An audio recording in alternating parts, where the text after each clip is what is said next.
Once you've created your arrangement, you have a number of options working in the arrangement view for editing and mixing the arrangement. We're going to take a look at some of those options here, and then we're going to close things out by looking at some of Live's exporting options, including some new options available in Live 7.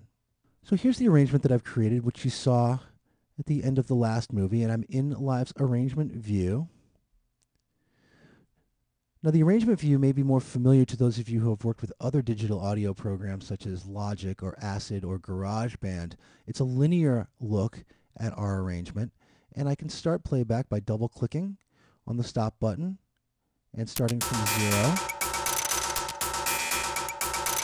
I can also move my mouse over to what's called the scrub area here, where it turns into a speaker icon, and start playback from locations within my arrangement. I can add more loops in the arrange view by selecting a loop in the browser and just dragging it onto an empty spot and create a new track. And I can elongate loops. I can drag them around and rearrange them. Let's delete this using the Command Z or Control C on a PC to undo the things I've done. So I can change my arrangement here by clicking and dragging and moving things around, or by elongating it at any time. Over here we've got something very similar to the view options that you saw in the arrange view, though a little bit different. And these are the show hide options here, these buttons down here. Now we want to make sure, for our purposes, that our I/O, in/out, and our mixer section are showing.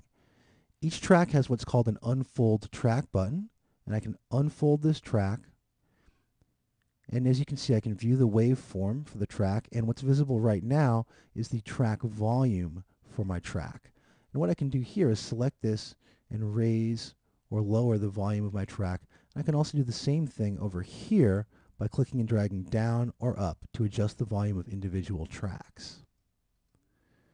So I'm going to select this track, choose the mixer from what's called the device chooser, and choose track volume from the control chooser menu.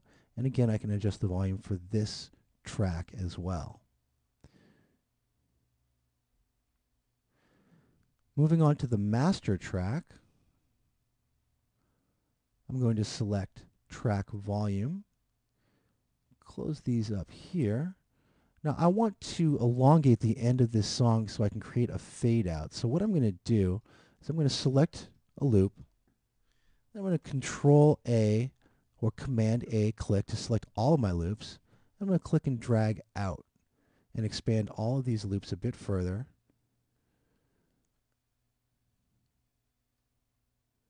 And now I can view the whole arrangement. I've got my mixer and track volume showing here.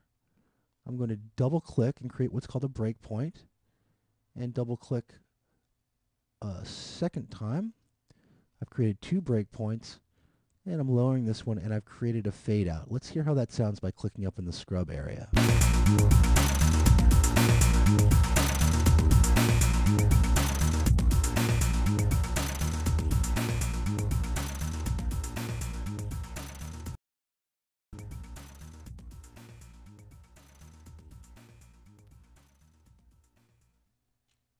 Alright, so I think I'm ready to export my live set.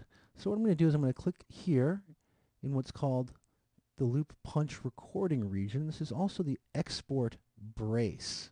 Now, anything that's within this selected range will be included when I start to export my live set.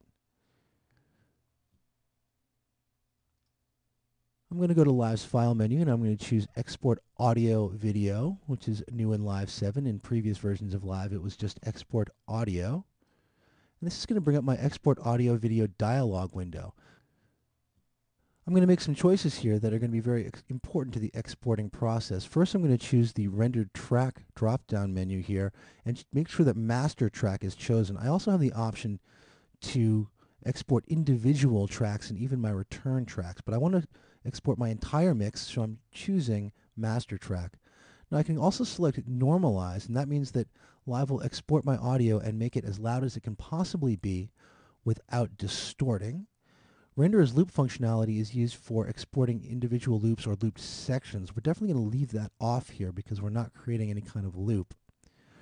File type, I can choose WAV or AIFF. Those two formats are pretty much interchangeable these days, though generally, historically on a Mac you'd choose AIFF and on Windows you'd choose WAV. I'm not going to convert to mono because I don't want to do that. I'm going to choose a sample rate of 44.1 and a bit depth of 16. And those are standard settings for creating CDs. If you're going to be sending your stuff out for mastering, you may want to look at some other options as well. I'm not going to worry about dithering. I'm going to go ahead and use the default triangular dithering option. And I'm not going to create an analysis file because that's something that you would be doing if you were going to be using your exported audio and bringing it back into live. And we'll look at analysis files a bit later on. Since we're not working with video here, I don't have to worry about my video settings, but I do want to point out that Live 7 does contain new video encoding functionality for both importing and exporting video with audio, and that's very exciting and a very cool new feature in Ableton Live 7. So I'm ready to export, and I'll just go ahead and click the OK button, and I'm going to choose a location for my song.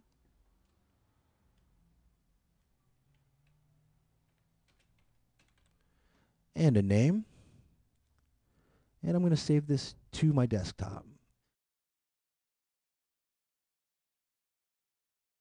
And Live is exporting my audio. You can see that happening pretty quickly.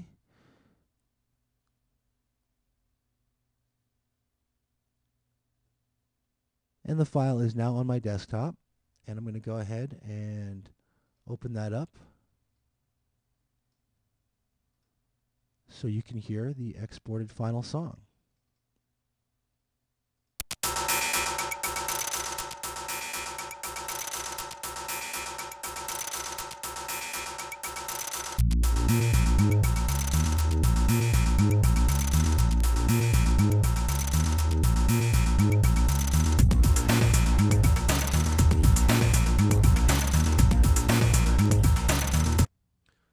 So that's a look at quickly creating, arranging, and exporting a song in Ableton Live. Throughout this course, we'll be looking at all of the things that we've done in this movie, and we'll be examining each of these pieces of functionality in much more detail, along with a whole lot of other great stuff that's available in Ableton Live 7.